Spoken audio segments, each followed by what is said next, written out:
Hey, AfterBuzzers, they kissed, people died, oh my god. Season 2, Episode 6, El Camino de la Muerte. Stick around, we've got a lot to talk about. You're tuning into the destination for TV superfan discussion, AfterBuzz TV. And now, let the buzz begin. Bad and bullshit, bad. Cooking up dope with a ooze. My niggas is savage. Okay. We got 30s and 100 rounds too. My bitch is bad and bullshit, bad. What's the like cholo, like elbows? There we go. You guys, I know, bad and bougie. Well, the ladies were super bad and bougie this episode. It was really a Teresa and Isabela show with, here we go, talking about El Camino de la Muerte, episode 6 of Queen of the South. And that song, Bad and Bougie, we didn't just randomly pick it, guys. There's an entire Spotify playlist at the Queen of the South. I guess their entire crew just put together a song inspired by all the crazy shit that goes on in the show. So I love that. I mean, as an actress, for me, like every character I get, I end up making a Spotify playlist per character. No way. So if I have an audition, or like if I'm doing a show or a short film or whatever it may be, I'll do like a full playlist to get me in character. So I love that they have this for the show. That's I think every show should do it. I think it's perfect. No, because it gets you in the zone. Yeah. You know? You walk differently, you present yourself differently just by music. So I feel like it's like such a huge that's part. That's good. Any other actors use that? Well, maybe don't use it so that Candice. I can be the only one. Yeah. It's only her thing. Sold on there. But welcome, guys. Thank you so much for joining us. Go ahead, jump onto the live chat. We'll be reading your comments, theories, interacting with you guys. And you guys can find me on Twitter. I won't be tweeting at the moment, but after. You can follow me on Twitter and Instagram at In Less Than No Time. And Candice, where can they find you? You guys can find me on Instagram and Twitter and everything else at Candice R. Cruz. Yeah, and the cast gets together and watches these episodes. Which I love. And sometimes I'm they obsessed watch with us. So if y'all want to help us out, tweet at the us cast. an Tell them to invite. watch us right now.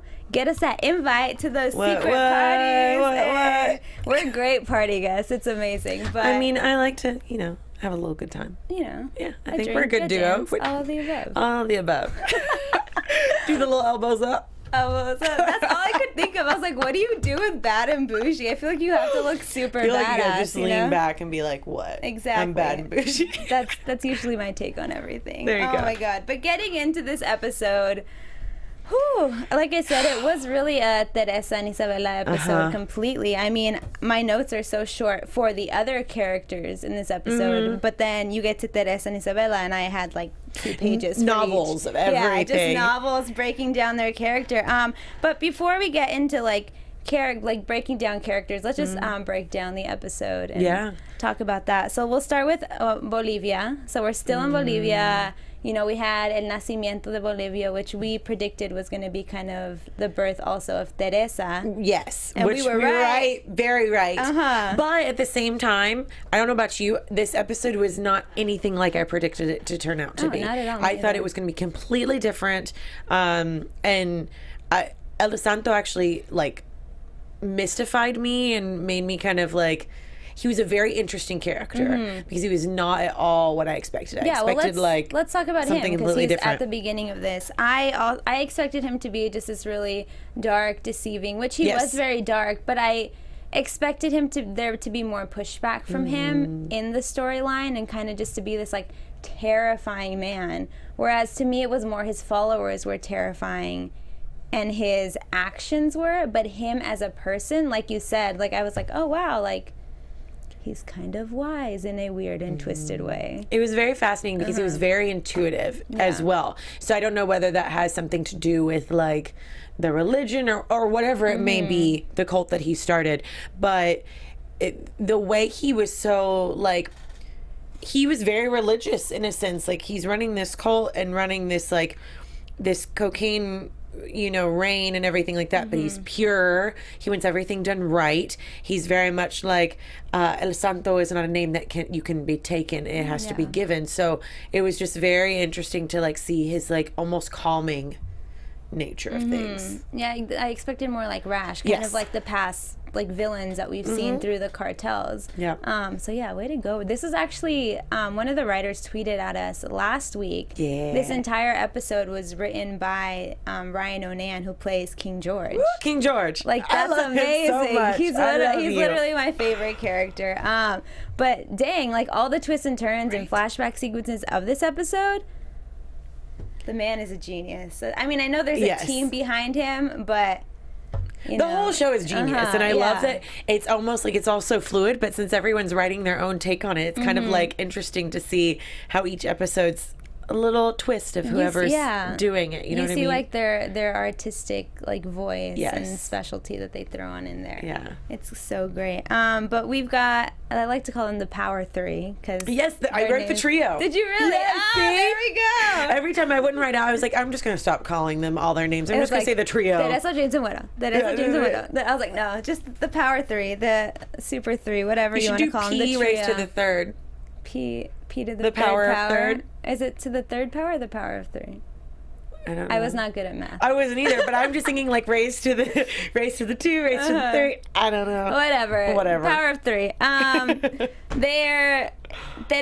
really, I want to say it wasn't even the power of 3. It was really the power of 1, because the boys were complete supporting characters this entire episode, which I like that they wrote it that way. Right. Teresa literally called all the shots. The first person to take off running in the courtyard scene when Teresa wakes up the little girls with the terrifying masks. I hate scary movies, and all I could think of was like, oh my god, this is gonna like freak me out. I'm gonna have nightmares. Like there's gonna be masked children coming at me tonight. It's so weird. It was weird. And even the fact that these little girls are dressed in like devil's horns but then have angel wings, I think really played to what we were talking about earlier with El Santos, like twisted in his way. He's doing things pure of heart, and he's a saint, and he's like glorious and beautiful. La Familia, you have to have the blood runs through La Familia. So his weird, it's like the blood of his enemies makes the family stronger. Yeah, it's this weird, he thinks he's doing right, but then you got the devil side of him too, which I like that they displayed that with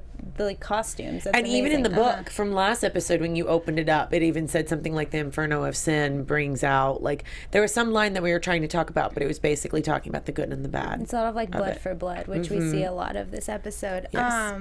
But, I mean, just going back, Teresa's the first one to run out of the courtyard. She's the first one to jump up to strategize with El Santo when he doesn't want to give them the small amount of coke that they wanted. He wants to give them an entire metric ton. Which is insane. Like that's a lot. In a week. Truck full. Yeah. A truck full. They have to sell all that within a week back to him. Or at least get payment back to him and still be selling it on the side. If they make it out. And how much, did we ever find out what the price was going to be of a metric ton? Dear God. I can only imagine. Oh, it's probably millions. If anybody knows, let us know.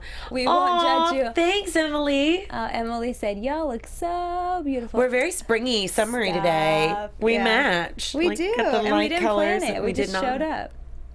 Hey, we're on the same wavelengths. Wavelengths. Yes. There we go. Woo! My brain is not there. Sorry to one off. We love you, Emily. Thank you for always watching. You, Emily. You're amazing. Always so loyal. Like somebody else is always loyal. James. I'm still Team James. Yeah. Like this whole episode was like a back and forth between the relationships with Widow and James. Widow's like out of my book over now, him completely. He just needs to leave. I was ready on that. Okay, so we do basically what happened. Let's go back to Teresa real quick. We can talk to the boys because I'm getting distracted because who doesn't want to talk about great looking men? But Teresa ends up bargaining with El Santo for this metric ton.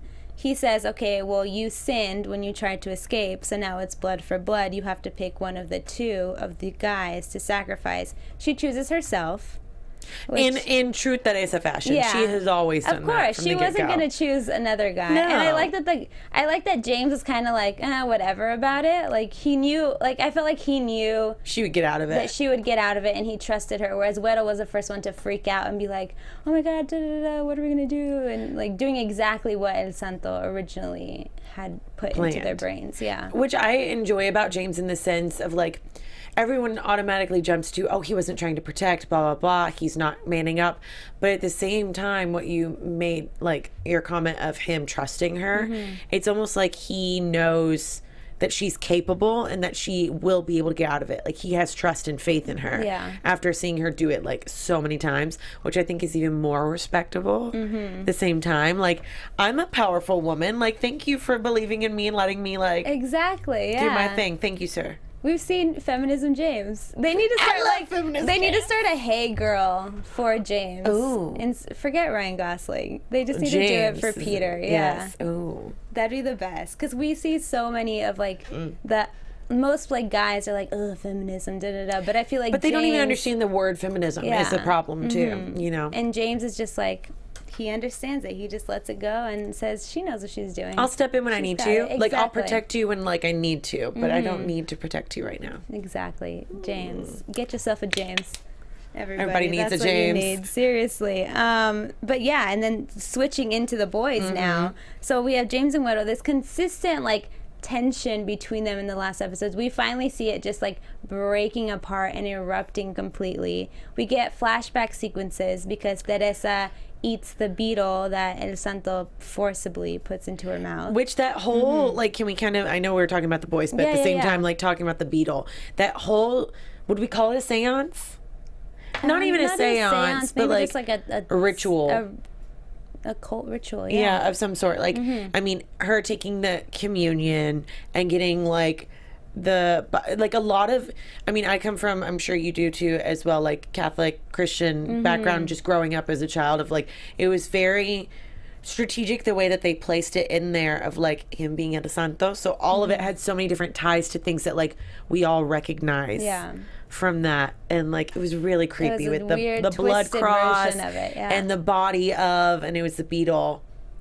It was just very fascinating to me. I think I wrote that in my notes. I was like, oh, wow, this is like a nod in a weird way to Catholicism, which is huge in Latino culture. Yeah. And I think that's why El Santo did it, is because, I mean, it's Catholicism is one of the oldest, not the oldest, but one of the oldest religions. And especially in Latin culture and Latin America, like, that is it. Yeah. So just to see him nod at it, of course you're going to get followers. So, I mean, it was very scary interesting. Scary followers, but I mean, and it was a little bit more of like intense. A little is probably an understatement, but it was more intense. It's like the deep, dark side of religion. Yeah. And through eating that beetle, she gets these flashbacks now, or not flashbacks, but future visions. Which we didn't know at the time. Yeah. I thought, like, the way that they had it set up, which I thought was brilliant, is you get there and then you're like, oh, she wakes up from a dream. Was she dreaming? I wrote down something where I was like, but wait, she may not be able to see the future because of the beetle. She may be able to. I don't know. I can't tell if it's a dream or if it's a prediction. I don't know. It's like some Inception. I literally put, but wait, ... Because I thought that the first time Güero dies because they run into La Capitana's army. And I was like, well, that was a sad way to go. Like, I screamed in the studio, unfortunately. Yes. Yeah. But I was like, wow. It was very anticlimactic. I wish he would have I feel like he should have died with more dignity. As much as at this point I don't like his character, I think he's been such an important part of the story that he deserves more. So that was kind of like, oh, really? Like, that's how you guys are going to do it? But then, no, they twisted it completely. And twice. And we go back, and it turns out that they're driving down El Camino de la Muerte again, nod to the title, literally replaying the same scene. You can tell that Teresa's like, what the hell is going on? It's like, what was it, Groundhog Day? It was, kind of literally like a Groundhog every Day. Single time. Wait, I just love this. And we see the white power suit Teresa is also back. Yeah, we haven't seen her in a while. It's been, 2 episodes, I think? I think so, yeah. 2 episodes. So she's back. So she tells, important key I forgot to mention. Yes. When Güero dies, they put his body in the back of the truck, and James is reassuring Teresa that they'll bury his body back at home, consoling her. It's okay. It's going to be fine. He tells her to go to sleep. white power suit Teresa, I don't know what else to call her, comes, or the queen Teresa, there we go, Queen Teresa says like, no, get up, while holding the beetle in her hand. And then we see the same, like we said, the same damn scene happen again, but this time Guero kills James after he kisses Teresa. Right? So, and then, okay, but then, can we jump ahead to talk about like when she talks to El Santo? She obviously like wakes up again. Yeah. And now she's back where like El Santo's lair or whatever she's at. It's like chapel, yeah. But his lines were so, I feel like, telling, because he's like, you are pure of heart. She said, you killed me with the beetle. He said, only the beetle would have killed someone not pure of heart. You're pure of heart, blah, blah, blah. Which reminds me, isn't that like an old like folklore thing of something like poison related? I don't know what story it's a part of, but I think there's a lot of like, a lot of stories are based off of that. If you're pure of heart and you're antagonist or protagonist, yes. Then you will survive. But I found it interesting where he like kind of chides like, beware of the road, mija, and then goes on later on to say there's still a Judas. So the way that he's like, she has now foreseen what he just told her. I feel like the part where Guero kills James, I feel like was almost a prediction of where he said, that's just my opinion. No, yeah. Of like, there's a Judas in your midst, and he's walking by Guero at the same time, and then that it's already happened. It was just like, no, it's a total foreshadowing. Yes, and it was beautiful. Yeah, that's what I mean. Even at that point, that's when I'm like, okay, like Guero, you're like, y'all could get rid of him. Yeah, that's we can just bye, Guero. I'm just sorry. leave him in Bolivia. We thought you were gone a long time ago. Just stay away. No, I'm sorry. You know, I want him to die with more dignity this next time if they kill him off.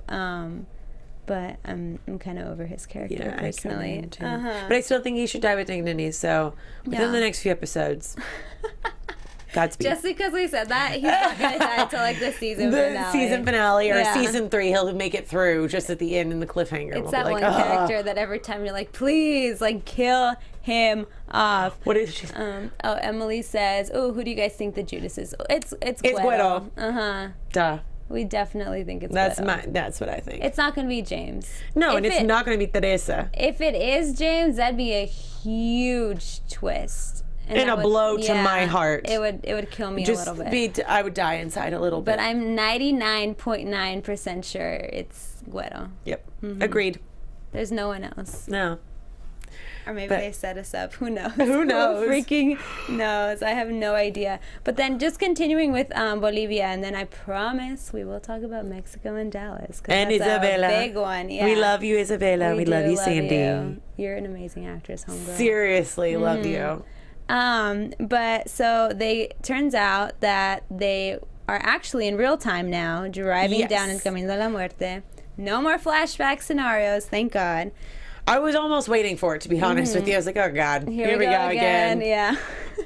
We expect it in like every movie at this You're point. Like, okay. Another scene over and over and over. No, just kidding. So this time they all kind of separate when they run into another truck, but it's not an army truck. James finds out that they've been set up. Teresa runs into La Capitana. And to me, this, just going into character description a little bit, this was the time that Teresa, this was her turning point. Yeah. Because La Capitana literally has her at her throat, is about to kill her. And she gets this flashback of what did you think of that flashback sequence? I think it was a long time coming. I think it was one of those where we've even mentioned this a lot of like, we were wondering when the turning point was going to happen where she would just snap.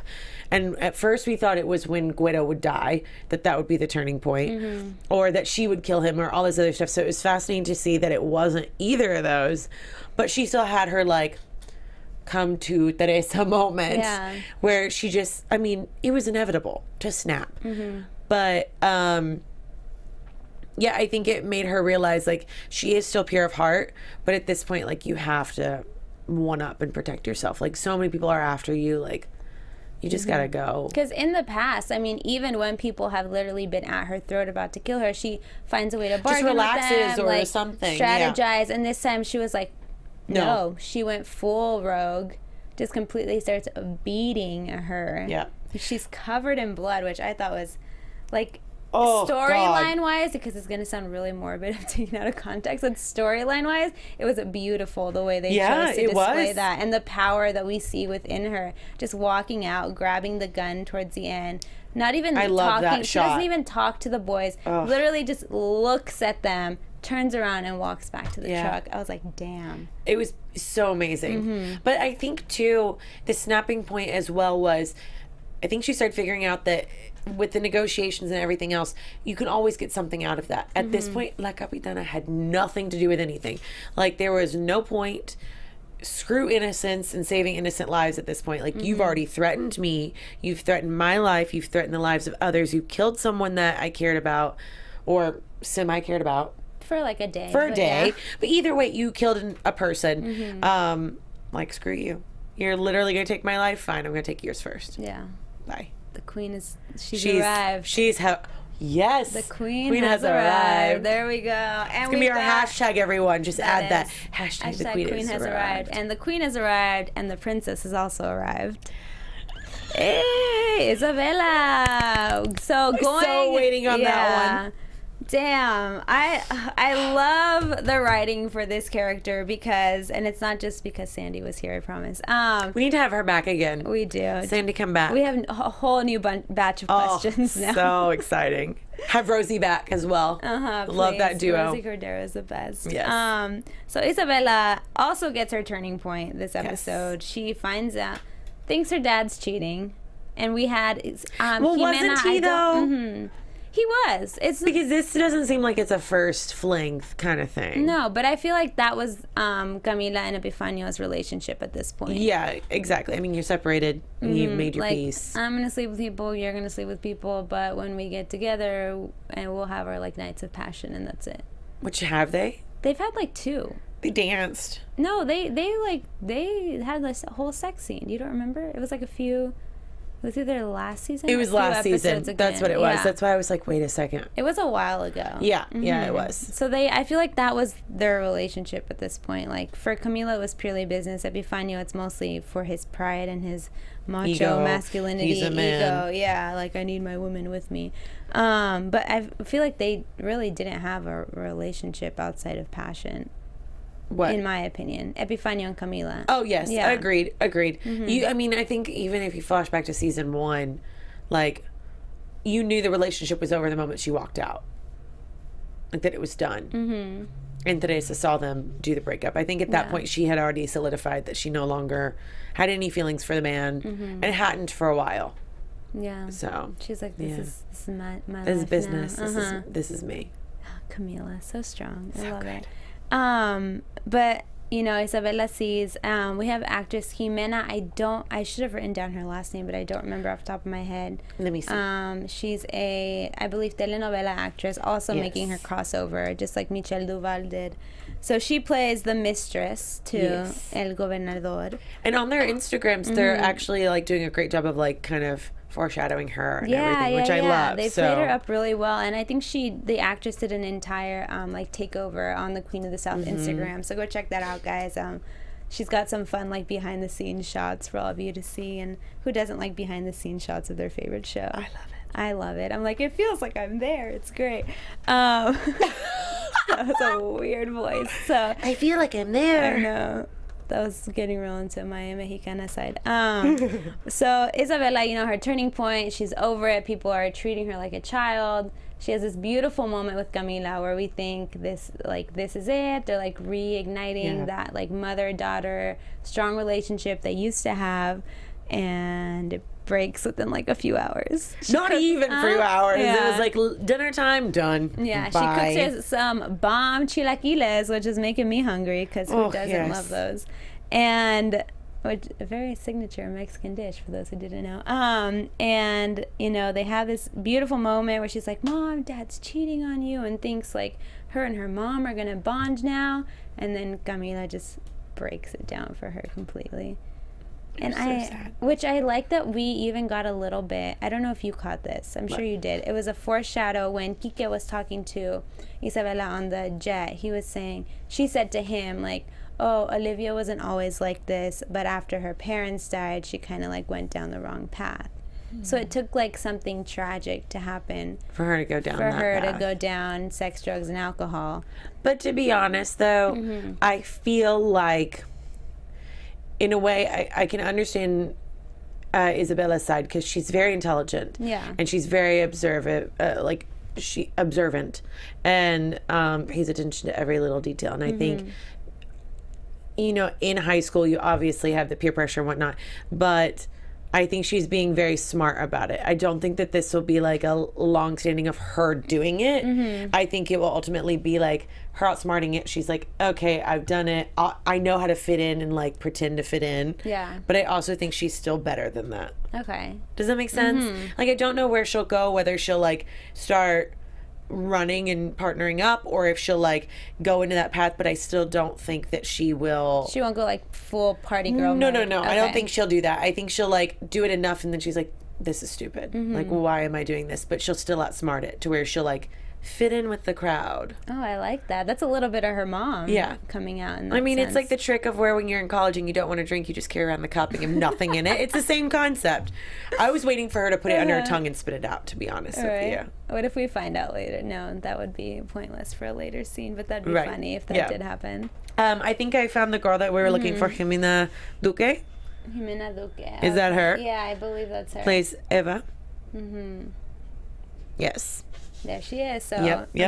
amazing actress who just kills it and shows a lot. She was fantastic. Yeah, she carried her own in that. And only in one scene. Was it one scene? Yeah. One scene that she carried. But I think the fact that they are doing so much of a feature on her within the Instagram and like making this big hoopla about this, I think that she's going to play a huge role. Oh yeah, definitely. They wouldn't let her take over Instagram, be if she wasn't very gonna be interactive crucial. with the fans. Yeah, they want the fans to like love her and get a hold of her and follow her. I have an idea for predictions. Save with it. her. Okay, We're I'll hold it. almost there.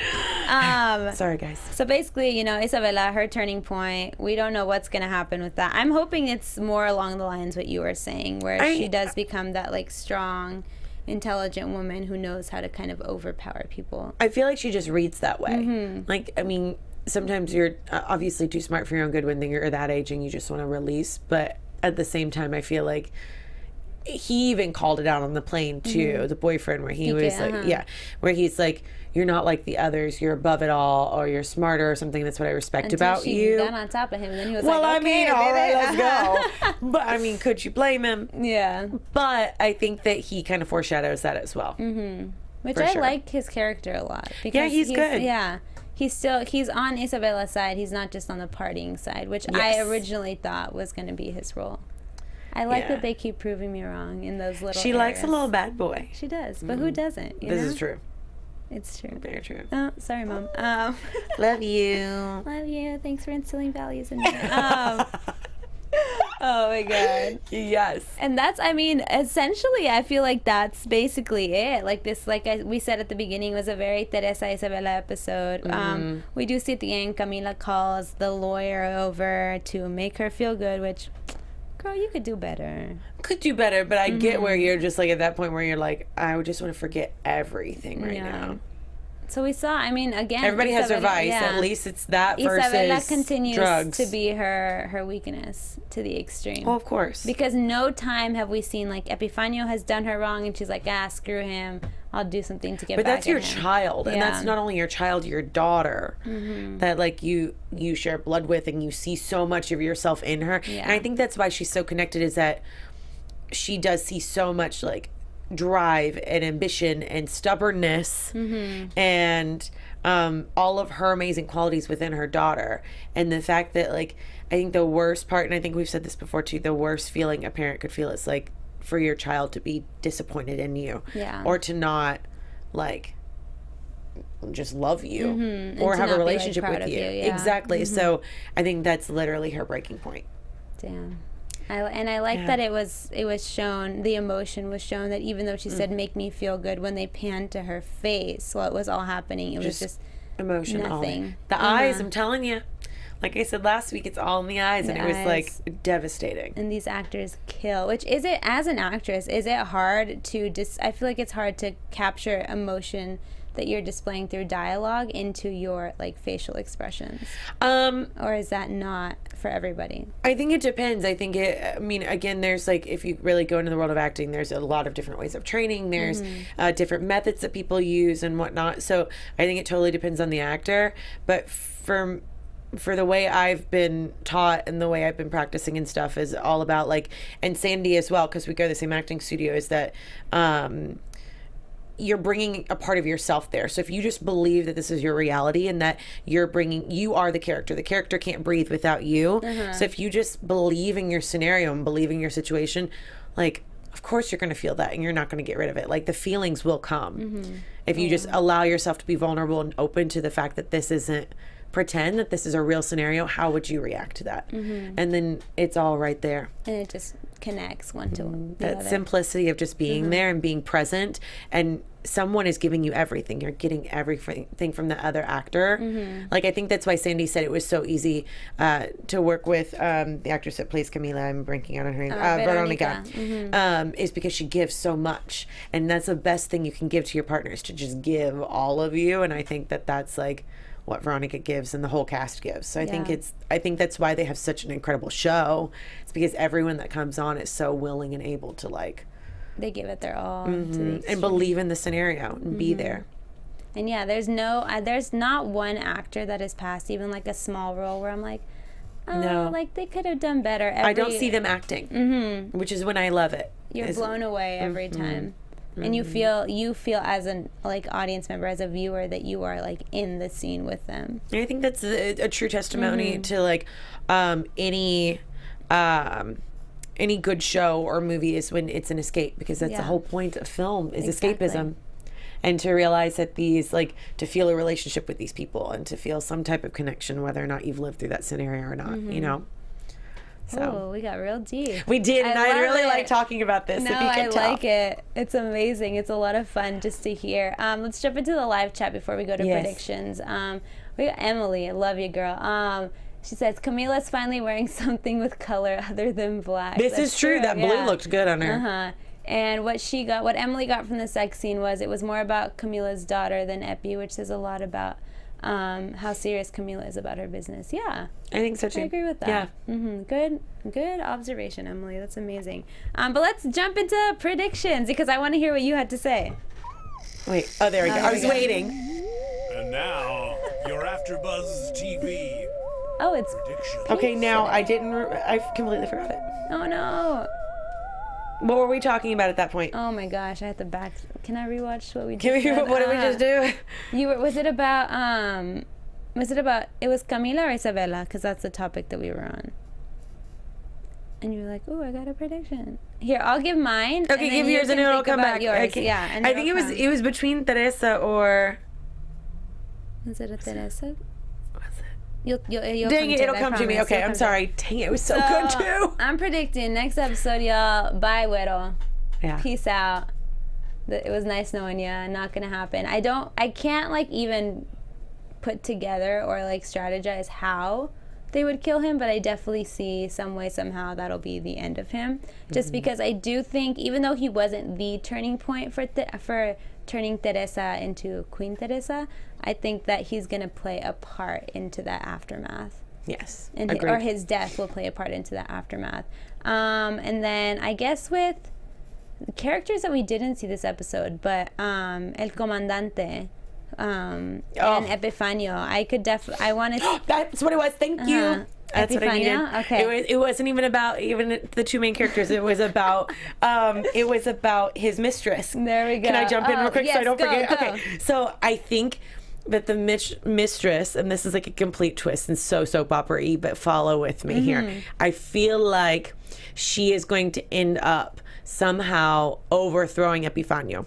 Oh. I feel like she wouldn't have like come into this and saying El Gobernador and doing all this like thing, and she wouldn't be such a focal point if she wasn't going to be such a huge part within the cartel. And I feel like she'll almost outsmart either Epifanio or El Comandante.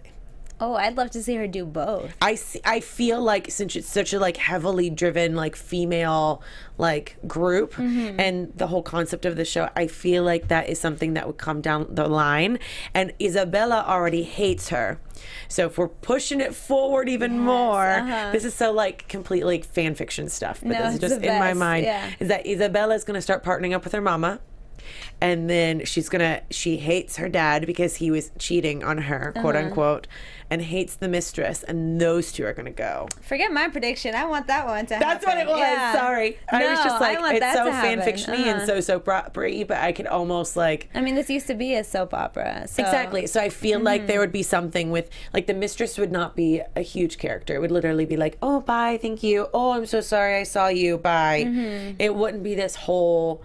Either she'll partner with Epifanio and like overturn, or even partner with El Comandante and Epifanio gets thrown over the two of them. Like she's gonna be something that's like trying to shake for power. Yeah, I mean that goes right into what I was gonna say. I see the El Comandante coming more into power over Epifanio. I think he's gonna become less and less of a main character throughout the season for sure. Yeah, because to be honest, like as much as we see like Epifanio being like the leader and the stronghold, like Camila, I feel like has always been the leader of everything that he's done. Like, he's just the face. He's the face and the puppet. So I feel like he needs another strong woman in his life.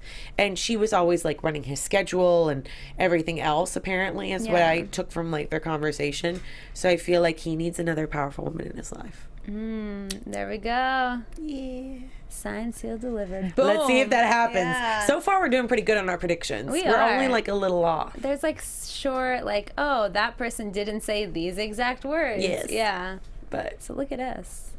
Smart. Hey, USA. I think we're doing pretty well. You should throw us on the writing panel there. Seriously. We've got the predictions. Y'all want to start your own after show? Let's do it. Oh my God, too much like self-promotion, and very shameless about it too. So sorry. We were just teasing. Guys. We joking. Love you guys. And I love the show like so much. I can't talk about it enough. And like Emily and all you guys that come in the chat, like I love that there's so many like huge fans of this show. There are, which is amazing, because even people that don't join us in the chat, I read like the comments after. We have people on Twitter like writing to us. So I mean, that's to carry a show with that big of a fan base for not only one season, but to carry them over to season 2 is amazing. And all the new fans too. Like I was a new fan and I binged watched season 1 and came into it because I didn't hear anything about it. So the fact that they're bringing in so many new fans with their promotion and the way that they've been advertising the show is fantastic. Yeah, their marketing team is insane. Way to go. That's good job, guys. That's a hard job, so that's really good. But I mean, besides praising the crew and everybody, which we could do for a long time. Yeah, give us another hour and we'll be fine. That's all we have for you guys tonight. Thank you so much for joining us here to talk about El Camino de la Muerte. We'll be here next week, and we do got some guests lined up, not next week, but in the future for you guys. So stick around for that.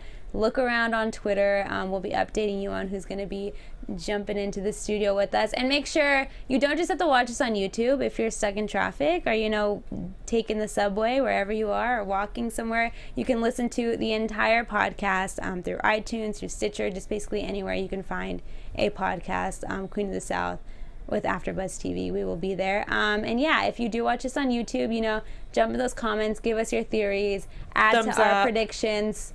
Tell us you don't like our predictions and add a new one. You know, we want to hear what you guys are thinking. And yeah, give us a thumbs up. Candice is all about that extra like. And you guys can follow up with both of us on Twitter and Instagram. And me, you can follow me, Leslie Ambriz, on Twitter and Instagram at In Less Than No Time. And you can find me on Twitter and Instagram at Candice R. Cruz. That's all we have. Bye, guys. Bye. From executive producers Maria Menounos, Kevin Undergaro, Phil Svitek, and the entire AfterBuzz TV staff, we would like to thank you for listening to the AfterBuzz TV network. To watch or listen to other after shows and post comments or questions, be sure to visit AfterBuzzTV.com. I'm Sir Richard Wentworth, and this has been a presentation of AfterBuzz TV. Buzz you later. The views expressed herein are those of the hosts only and do not necessarily reflect the views of AfterBuzz TV or its owners or principals.